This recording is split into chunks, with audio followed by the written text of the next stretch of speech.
সম্মানিত সভাপতি, সম্মানিত প্রধান অতিথি সহ অন্যান্য অতিথিবৃন্দ, সম্মানিত সাংবাদিকবৃন্দ এবং আমার প্রাণপ্রিয় তারুণ্য ভাইরা, আসসালামু আলাইকুম ওয়া রাহমাতুল্লাহ। আমি সর্বপ্রথম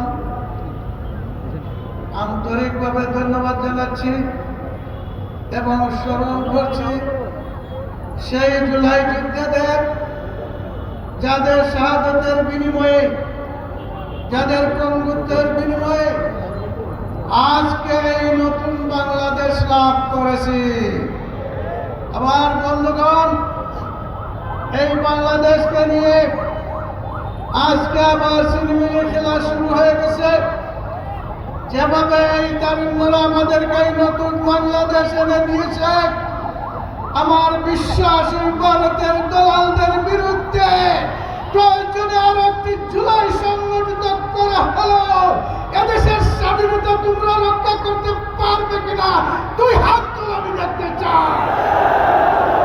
আমার বন্ধুগণ, নতুন লড়াই শুরু করতে হবে ধৈর্য ধারণ করে। আমাদের ভাইদের হত্যা করা হচ্ছে, আমাদের বোনদের হত্যা করা হচ্ছে, লাঞ্ছিত করা হচ্ছে। আজকে ভারতের স্বার্থকে এখানে বাস্তবিত করার জন্য ষড়যন্ত্র করা হচ্ছে।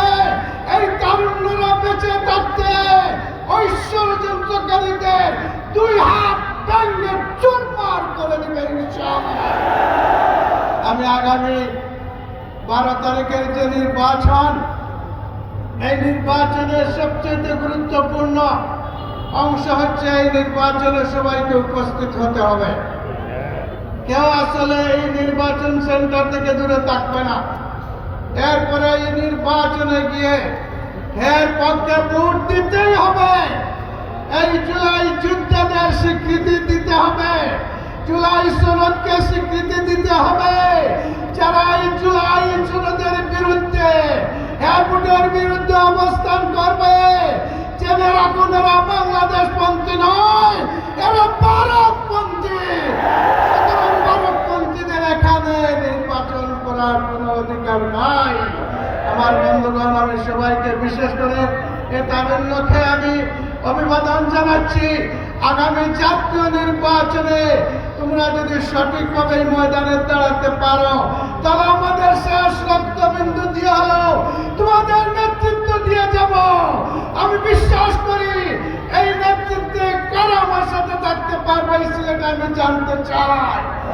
আল্লাহ রাব্বুল আলামিন আপনাদের হাতগুলোকে কবুল করুন। সবাইকে ধন্যবাদ দিয়ে আমার কাছে শেষ করলাম। আসসালামু আলাইকুম ওয়া রাহমাতুল্লাহ।